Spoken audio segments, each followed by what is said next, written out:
Entrevista Venevisión. Líder en opinión. Por tu canal independiente, Venevisión. Amigos de toda Venezuela, bienvenidos a la entrevista Venevisión. Les saluda Gustavo Gómez Morón. Estaremos conversando con el diputado a la Asamblea Nacional por el Partido Acción Democrática, William Dávila, y también candidato a la reelección al Parlamento Nacional. Bienvenido a Venevisión, diputado. Gracias, Gustavo. Quisiera comenzar esta conversación escuchando su análisis sobre la situación en la frontera colombo-venezolana, lo que todo este decreto de estado de excepción en estados como el Táchira y Zulia, pero que de alguna manera tiene un efecto directo en el estado Mérida, por ejemplo. Su consideración, ¿usted cree que de alguna manera este decreto de estado de excepción va a traer algún efecto positivo en la población venezolana? Incluso, fíjate, Gustavo, que ellos hablan de un decreto de excepción para la frontera, pero incluyeron municipios que no están en la frontera. Por ejemplo, La Fría no está en la frontera, vamos a decirlo así.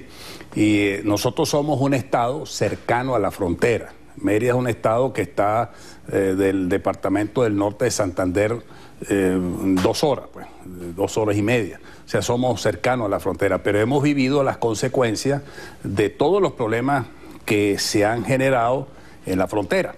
Ahora, ¿qué sucede?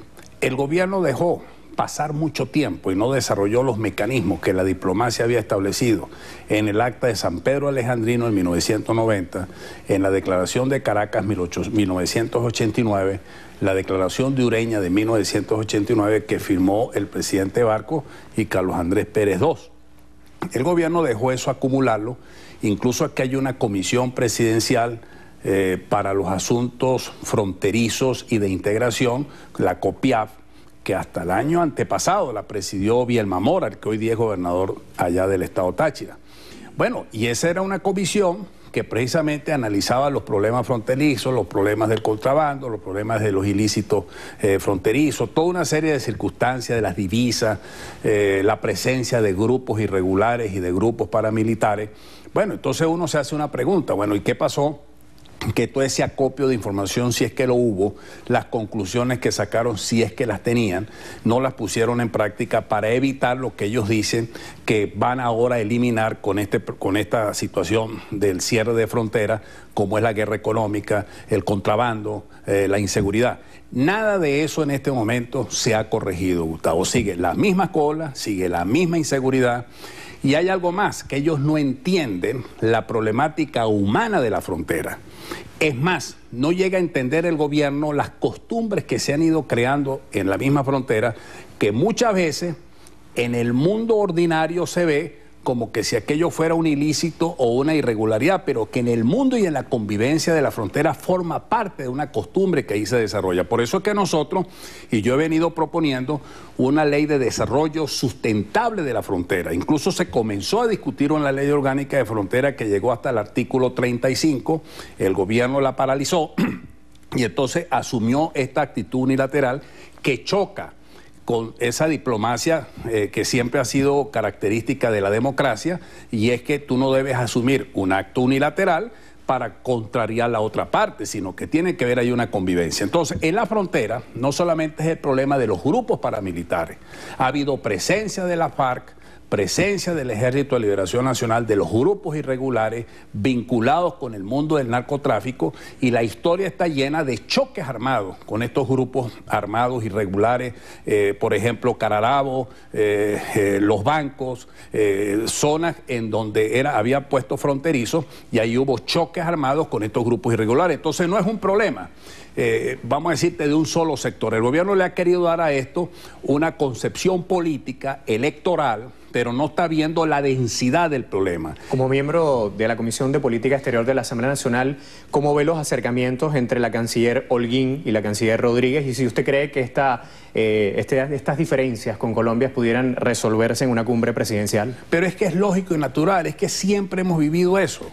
Mira, fíjate, la política fronteriza, hasta que cuando llegó Chávez al poder, que asumió aquella política de neutralidad frente al conflicto armado interno de Colombia, después él pidió que se le diera categoría de Estado o de beligerancia a los grupos irregulares. Siempre hubo la característica de una política de cooperación. Es decir, se pasaban información, los dos ejércitos, había una cooperación de inteligencia, etc. Yo creo que es la cooperación, la relación bilateral, el tener una concepción sustentable del desarrollo sustentable de la frontera lo que nos va a permitir salir hacia adelante. Quisiera su consideración sobre la más reciente decisión judicial en contra del dirigente de Voluntad Popular Leopoldo López, 13 años, un poco más de 13 años, su condena. ¿Usted cree que esto va a traer algún efecto favorable o desfavorable para la población electoral opositora? De alguna manera desmoviliza al elector opositor. No, todo lo contrario. Yo creo que esa es una sentencia política, es la judicialización de la justicia aplicándola a sectores de la oposición. Aquí hubo una orden que recibió esas juezas del horror, para repetir aquel libro de Carlos Armando Figueredo, de los jueces del horror de la época del Estado nazi.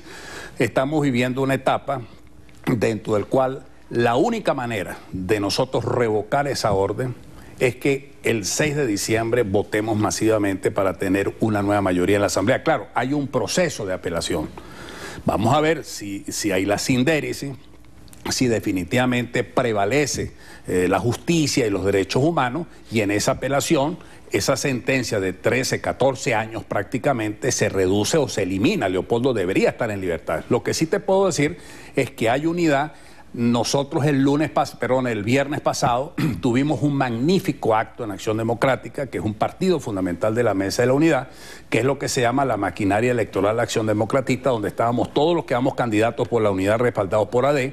La maquinaria del partido presta la unidad. Es decir, esto nos da a nosotros más fuerza, más espíritu de combate, más compromiso con el país, y sobre todo porque para nosotros ir a la Asamblea no es una cosa simplemente política. Esto no es un enfrentamiento político. Aquí esto es una campaña social. Nosotros estamos, es decir, hay un cogollo, hay una macolla oficialista, hay una macolla maduro-cabellista, que es la que se está beneficiando de la crisis, contra el gran país nacional, el gran país que está siendo perjudicado. Todos nosotros salimos perjudicados de la crisis. Entonces nosotros necesitamos una Asamblea Nacional que cambie la situación del país. Justamente de cara a las elecciones parlamentarias del próximo 6 de diciembre, ¿cómo avisora el escenario por venir? ¿Usted cree que de alguna manera la oposición venezolana ha logrado capitalizar el descontento, por ejemplo, y poder capitalizar la mayoría en el Parlamento venezolano? Sí, yo sí creo, y las encuestas lo dicen, pero esa es una buena pregunta, y aquí mi mensaje a todos los colegas diputados, a toda la Mesa de la Unidad: hay que trabajar con organización. Veo por primera vez una campaña organizada, con un planteamiento organizativo muy bueno, con grupos de defensa del voto, el grupo técnico de asistencia electoral, es decir, por centro de votación, por mesas vulnerables, por centros que se consideran vulnerables. Hay una focalización del tema, tenemos una ficha social que en los 87 circuitos del país nos puede definir cuál es la problemática esencial que existe en esos circuitos vulnerables. Desde el punto de vista teórico tenemos un gran planteamiento y un extraordinario planteamiento organizativo. Claro está que depende de nosotros. ¿En qué sentido? Tener los mejores testigos, tener una buena organización, tener un mensaje que llegue a los sectores rurales y sectores sociales más vulnerables, y sobre todo que haya la integración, no solamente la unidad, sino la integración, es decir, el afecto, el trabajo. Y yo aquí aprovecho y te lo digo, yo hago un llamado a los que están tratando de dividir. Hay sectores que en el fondo coinciden con la estrategia del gobierno, y vaya usted a saber si están siendo financiados hasta por el mismo gobierno, porque uno se pone a ver y atacan más a los candidatos de la MUD que al mismo gobierno. Entonces le están haciendo el juego al gobierno. Entonces yo sí creo que hay un planteamiento de la unidad, la gente quiere votar por la tarjeta de la Mesa de la Unidad, la que lleva el dedito, la mano, porque recuerda, Gustavo, y se lo digo aquí al electorado, que el gobierno ha creado una serie de artilugios para confundir al electorado. Entonces creó una tarjeta que va al lado de la tarjeta de la Mesa de la Unidad, de manera tal que yo sí creo que si trabajamos organizadamente como lo estamos haciendo, fragmentamos el discurso, tenemos buenos testigos, blindamos el trabajo, esto no es una campaña de mucho esnovismo, sino esto es una campaña, mira, de marcaje ahí donde está el elector, vamos a ganar contundentemente. Diputado, muchísimas gracias por este tiempo y por acompañarnos. Gracias a ustedes, muchas gracias por la invitación. Amigos, a ustedes muchísimas gracias por acompañarnos en la entrevista Venevisión. Será hasta la próxima.